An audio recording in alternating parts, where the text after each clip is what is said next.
Hello friends, welcome to my channel Himansh 10th study. तो आज इस वीडियो में हम सॉल्व करने वाले हैं क्लास 10th के अध्याय 4 का उदाहरण 8।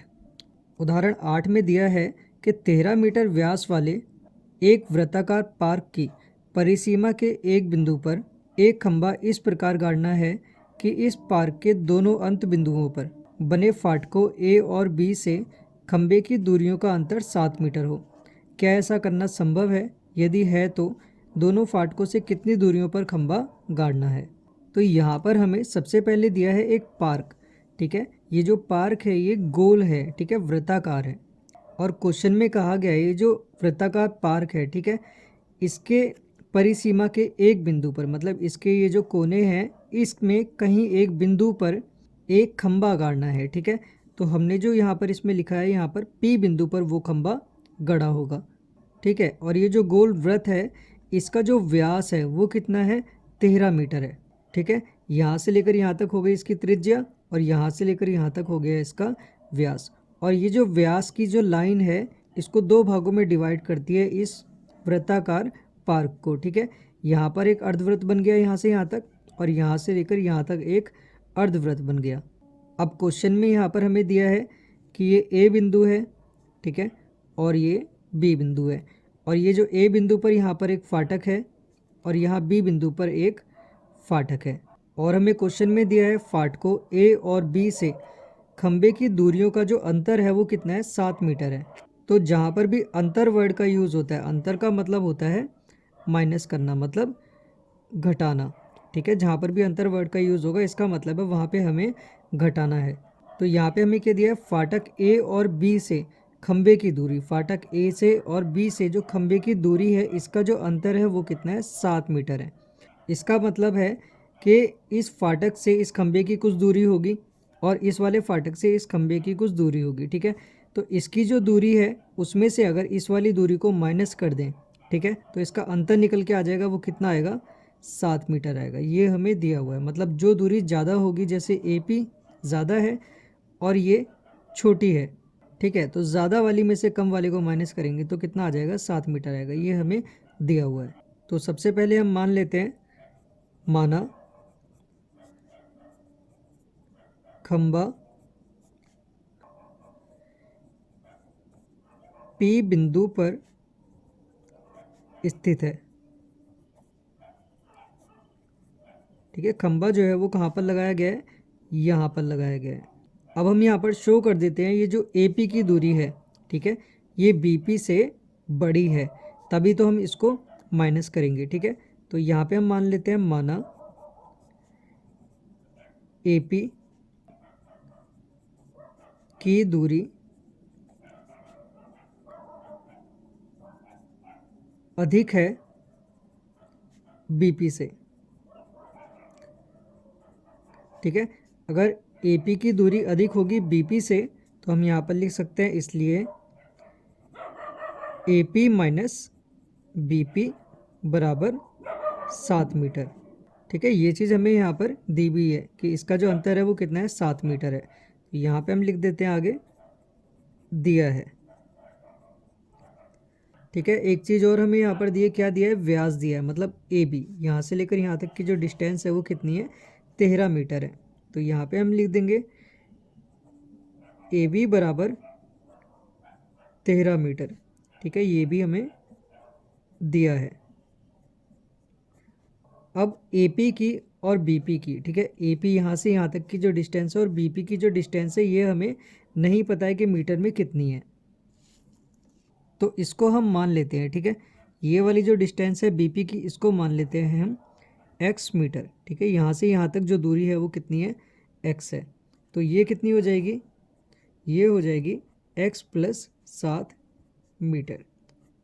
ठीक है, ये भी मैं भी आपको बताता हूँ कैसे होगी। जब हम इसको एक्स मानेंगे तब ये अपने आप आएगी। ठीक है, तो हम यहाँ पे मान लेते हैं, माना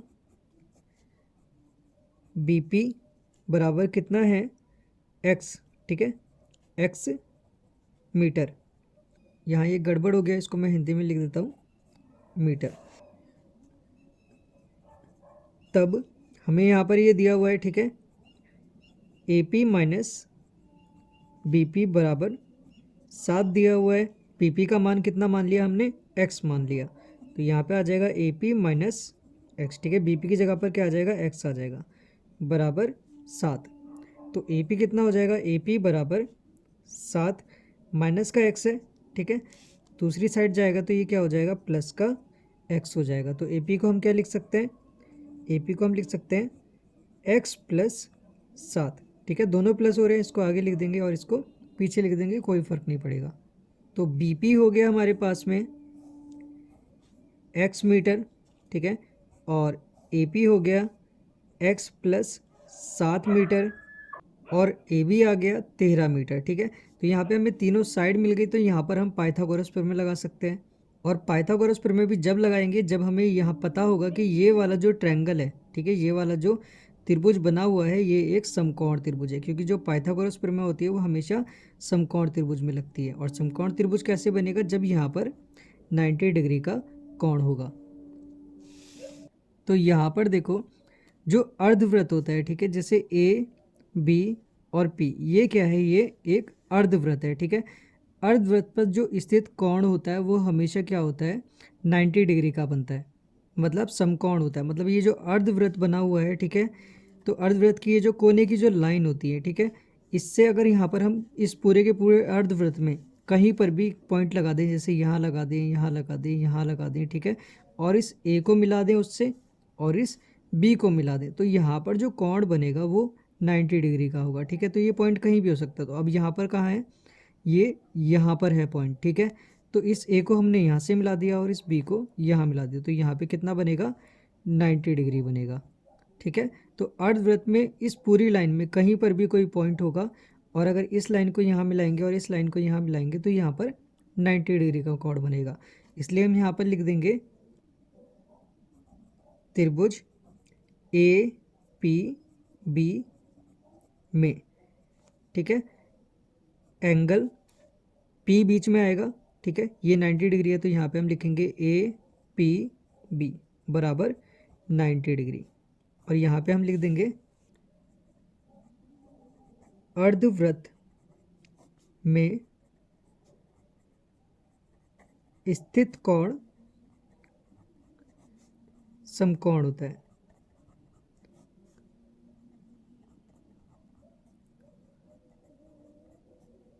ठीक है, या फिर यहाँ पे हम लिख सकते हैं 90 डिग्री का होता है, ठीक है। अब ये 90 डिग्री का हो गया, तो अब हमें ये पता चल गया कि ये एक समकोण त्रिभुज है। तो अब हम इसमें क्या लगाएंगे, पाइथागोरस प्रमेय लगाएंगे। तो यहाँ पे हम लिख देते हैं पाइथागोरस प्रमेय द्वारा, ठीक है। पाइथागोरस प्रमेय क्या होती है, कर्ण का वर्ग बराबर आधार का वर्ग प्लस लंब का वर्ग, ठीक है। इसमें कर्ण है हमारे पास में ये सबसे लंबी वाली लाइन, तो यहाँ पे आ जाएगा 13 का वर्ग, ठीक है, यहाँ पे आ गया 13 का वर्ग, आधार हो गया ये नीचे वाला x प्लस 7 का वर्ग प्लस लंब हो गया ये वाला, ठीक है, x, तो यहाँ पे आ जाएगा x का वर्ग। अब 13 का वर्ग, ठीक है, 13 का वर्ग क्या होगा, 169, अगर 13 के गुणा 13 में करेंगे तो 169 आएगा। यहाँ पर लग जाएगा a प्लस बी का होल स्क्वायर का सूत्र, ठीक है। तो क्या होता है, a प्लस बी का होल स्क्वायर, ये होता है a square plus B square plus 2ab। तो यहाँ पे क्या है, x प्लस 7 का होल स्क्वायर है, ठीक है। तो जहाँ पे a है वहाँ पर x आएगा और जहाँ पर b है वहाँ पर 7 आएगा। तो यहाँ पे आ जाएगा x स्क्वायर प्लस 7 का स्क्वायर प्लस 2 गुणा x गुणा 7, ठीक है। इसको सॉल्व कर लेते हैं, ये आ जाएगा x का स्क्वायर प्लस 7 सत्ते 49 प्लस 7 दूनी 14 और यहाँ पे 14x, ठीक है। तो यहाँ आ जाएगा x square plus 49 plus 14x plus x square, ठीक है, ये वाला। तो एक एक्स स्क्वायर यहाँ है, एक एक्स स्क्वायर यहाँ पर है, ठीक है। तो यहाँ पर हिडन में क्या होता है, एक होता है, यहाँ पर भी एक, तो एक और एक कितना हो जाएगा, 2। तो ये आ जाएगा 169, ये 49 यहाँ प्लस का है, इसको इक्वल्स टू के इधर ले आते हैं, तो यहाँ पे माइनस का हो जाएगा, माइनस का 49 बराबर, तो यहाँ पे ये हो जाएगा 2x² प्लस 14x, ठीक है, और ये 49 इधर की साइड आ गया। अब 169 में से माइनस करते हैं 49 को, तो 9 में से 9 माइनस करेंगे 0 आ गया, 6 में से 4 माइनस किया तो 2, ठीक है, 1 का 1 आ जाएगा बराबर 2x² प्लस 14x। तो अब ये वाला जो पूरा पार्ट है, ठीक है, और ये वाला जो पूरा पार्ट है, इस वाले पार्ट को हम इधर की साइड लिख लेते हैं, ठीक है, और इस वाले पार्ट को हम इधर की साइड लिख लेते हैं। और जब दोनों पार्ट्स को एक्सचेंज करते हैं तो साइन चेंज नहीं होते हैं, ठीक है, जैसे इसको इधर ले आए और इसको इधर ले आए तो कोई साइन चेंज नहीं होता है। तो यहाँ पे आ जाएगा 2x² प्लस 14x बराबर 120, ठीक है। अब इस 120 को हम इधर लेके आते हैं, अब हम सिर्फ एक को लेके आ रहे हैं तो साइन चेंज होगा, ठीक है, दोनों को लेके जाते हैं तो साइन चेंज नहीं होता है, तो एक को लेके आएंगे इधर तो साइन चेंज होगा। तो यहाँ पे आ जाएगा 2x² प्लस 14x माइनस 120 बराबर 0। अब इस पूरी द्विघात समीकरण में, ठीक है, जितने भी यहाँ पर नंबर हैं ये सब 2 से भाग देने पर कट जाते हैं, तो इस समीकरण को हम थोड़ा छोटा कर देते हैं। तो यहाँ पे हम लिख देते हैं कि दोनों पक्षों में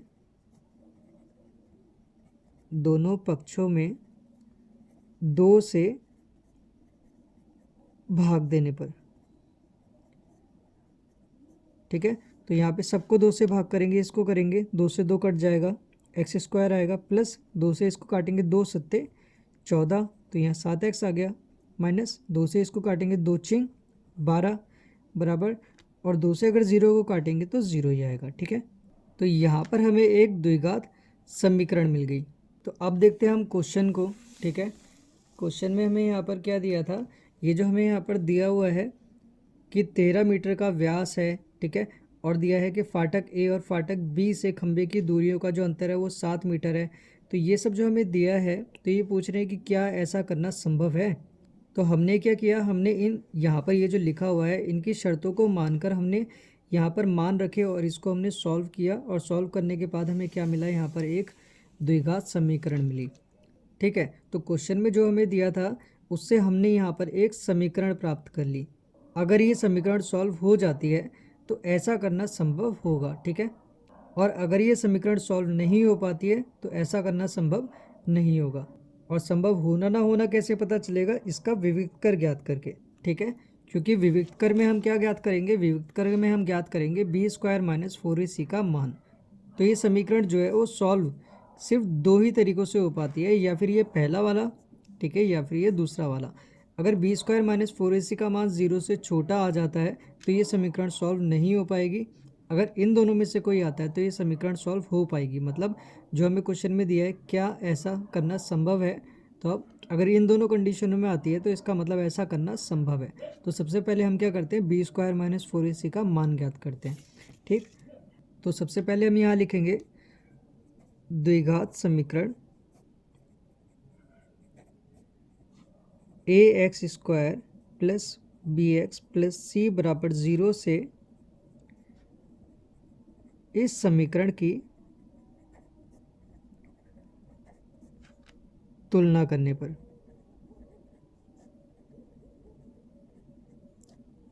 ठीक है, ये क्या है, द्विघात समीकरण का व्यापक रूप है। तो द्विघात समीकरण की तुलना हमेशा इसी से होती है।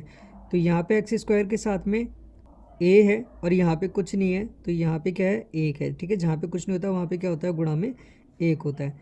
तो ऐसे ही a का मान क्या हो जाएगा, 1 हो जाएगा। ऐसे ही b का मान निकालेंगे, ऐसे ही c का मान निकालेंगे, ठीक है। b का मान क्या होगा, यहाँ b जो है वो x के साथ में है, तो यहाँ x के साथ में क्या है, 7, तो यहाँ b का मान 7 हो जाएगा। ऐसे ही c यहाँ पर अकेला, यहाँ पर अकेला क्या है, माइनस का 60, तो यहाँ पे आ जाएगा c का मान माइनस का 60। अब इसका विविक्त कर ज्ञात करते हैं।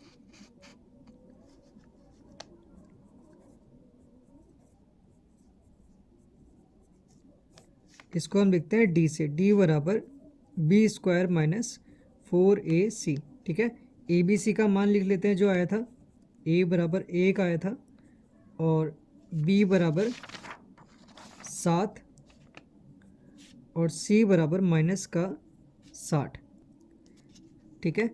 तो यहाँ पे आ जाएगा b का मान कितना है 7, तो यहाँ पे 7 का स्क्वायर माइनस 4 गुणा a का मान 1 गुणा c का मान माइनस का 60 बराबर 7 सत्ते 49 माइनस ये हो जाएगा 4 एकम 4 गुणा माइनस का 60। ठीक है, तो ये आ जाएगा 49। अब यहाँ पे माइनस माइनस हो जाएगा प्लस, और 4 की गुणा करेंगे 60 में 6 चौक 24, तो ये आ गया 240 बराबर इन दोनों को प्लस करते हैं। ठीक है, प्लस करेंगे तो कितना आ जाएगा 9 4 4 8 और 2 का 2। ठीक है, तो यहाँ पे क्या है बी स्क्वायर माइनस 4ac का मान 0 से बड़ा है, यहाँ पे क्या है पॉजिटिव है। तो जब भी बी स्क्वायर माइनस 4ac का मान 0 से बड़ा आता है, ऐसे में क्या होते हैं दो भिन्न वास्तविक मूल होते हैं, मतलब x के दो मान आएंगे और दोनों के दोनों मान अलग अलग होंगे। ठीक है, तो ऐसे में ये इक्वेशन जो हमें दी है ये सॉल्व हो जाएगी। तो सॉल्व करने के लिए हम यहाँ पर द्विघात समीकरण का सूत्र लगाएंगे। ठीक है, सूत्र होता है x बराबर माइनस का b plus minus under root B square minus 4ac upon 2a। ठीक है, अब इन सब का मान रख देते हैं। तो x बराबर माइनस के b। ठीक है, तो यहाँ पे माइनस है पहले से दिया है, और b का मान कितना है 7, तो यहाँ पे आ जाएगा 7 plus minus under root B square minus 4ac। अभी हमने सॉल्व किया, कितना आया 289, तो यहाँ पे आ जाएगा 289। ठीक है, अपॉन 2 गुणा a का मान कितना है 1, तो 289 यहाँ पर हमें दिया हुआ है। 289 को हम क्या लिख सकते हैं, 289 को हम लिख सकते हैं 17 गुणा 17। ठीक है, 17 की गुणा अगर 17 में करेंगे आप तो कितना मिलेगा आपको 289 मिलेगा। तो इसको हम लिख सकते हैं x बराबर माइनस का 7 प्लस माइनस, और यहाँ पे आ जाएगा 17 गुणा 17। ठीक है, 17 गुणा 17 का मतलब है 17 का होल स्क्वायर, तो यहाँ पे आ जाएगा 17 का होल स्क्वायर, और स्क्वायर से रूट कट जाता है। ठीक है, और ये हो जाएगा 2 एकम 2, तो ये आ जाएगा माइनस का 7 प्लस माइनस 17 अपॉन 2। अब यहाँ पर लगा हुआ है प्लस माइनस, तो एक बार इसको प्लस में ले लेते हैं और एक बार इसको माइनस में ले लेते हैं। ठीक है, तो हमारे पास यहाँ x का मान आ जाएगा। तो सबसे पहले यहाँ लिख देते हैं प्लस लेने पर। ठीक है, और इधर की साइड ले लेते हैं माइनस लेने पर। तो यहाँ पे हम लेते हैं प्लस। ठीक है, x बराबर माइनस का 7, यहाँ पे आ जाएगा बीच वाला प्लस अपॉन 17 अपॉन 2। अब प्लस माइनस क्या होता है, प्लस माइनस होता है माइनस, मतलब हम इन दोनों संख्याओं को घटाएंगे। तो 17 में से 7 को घटाएंगे तो कितना आ जाएगा 10 आ जाएगा अपॉन 2। और साइन कौन सा आता है, जो संख्या बड़ी होती है उसके आगे जो साइन होता है। इन दोनों में कौन सी संख्या बड़ी है 17, इसके आगे है प्लस, तो ये प्लस का आएगा। ठीक है, इससे इसको काट देते हैं, 2 पंजे 10, तो x का मान आ गया 5। अब x का दूसरा मान ज्ञात करते हैं। ठीक है, तो x बराबर माइनस का 7, यहाँ हमने प्लस लिया था, यहाँ लेंगे हम माइनस 17 अपॉन 2। ठीक है, तो माइनस माइनस होता है प्लस, मतलब दोनों संख्याओं को हम जोड़ेंगे तो कितना आ जाएगा 7 7 14 का 4, 1 यहाँ पे आ जाएगा 2। ठीक है, लेकिन आंसर जो है वो माइनस में आता है अपॉन 2। जब दोनों संख्याएं माइनस में होती है तो उनको जोड़ा जाता है और आंसर माइनस में आता है। ठीक है, अब इसको हम काट देते हैं, 2 एकम 2 और 2 दूनी 14, तो माइनस का 12 ये आंसर है। ठीक है, अब ये x क्या है, x है फाटक B से खंबे P की दूरी। ठीक है, और जो दूरी होती है वो कभी भी निगेटिव नहीं होती है, कभी भी ऋणात्मक नहीं होती है। तो यहाँ पे हम लिख देंगे यह मान मान्य नहीं है। ठीक है, क्योंकि दूरी कभी ऋणात्मक नहीं होती। इसका मतलब फाटक बी से, ठीक है, क्वेश्चन में देखते हैं यहाँ पर हम, फाटक बी से पी की दूरी हमने x मानी थी, ये कितना आया 5 आया। तो यहाँ से इसकी जो दूरी है ये है BP, ठीक है। ये कितनी है? 5 मीटर। तो यहाँ पे हम लिख देते हैं PP बराबर 5 मीटर, और दूसरा क्या है? AP क्या है? फाटक A से खंबे की दूरी, ठीक है। ये कितनी थी? यहाँ पे हमने निकाला था इसको, ये थी x+7, ठीक है। AP क्या आया था? x+7 metre. तो यहाँ पे आ जाएगा x+7 मीटर। तो x का मान कितना है हमारा? 5। तो 5+7 मीटर। तो 7, 8, 9, 10, 11, 12, यहाँ पे आ जाएगा 12 मीटर, ठीक है। तो क्वेश्चन में हमसे सिर्फ दो चीज़ें पूछी थी, क्या ऐसा करना संभव है, ठीक है। संभव का हमें कैसे पता चला? विविध कर ज्ञात करके। यहाँ पे हमारा क्या है? पॉजिटिव है। तो यहाँ पे हम लिख सकते हैं कि हाँ, ऐसा करना संभव है, ठीक है। और लिखा है यदि है तो दोनों फाटकों से कितनी दूरियों पर खंभा खड़ा हुआ है। तो यहाँ पे हमने ये भी निकाल लिया, ठीक है। तो ये हो गई फाटक B से खंबे की दूरी, ठीक। और ये हो गई फाटक A से खंबे की दूरी।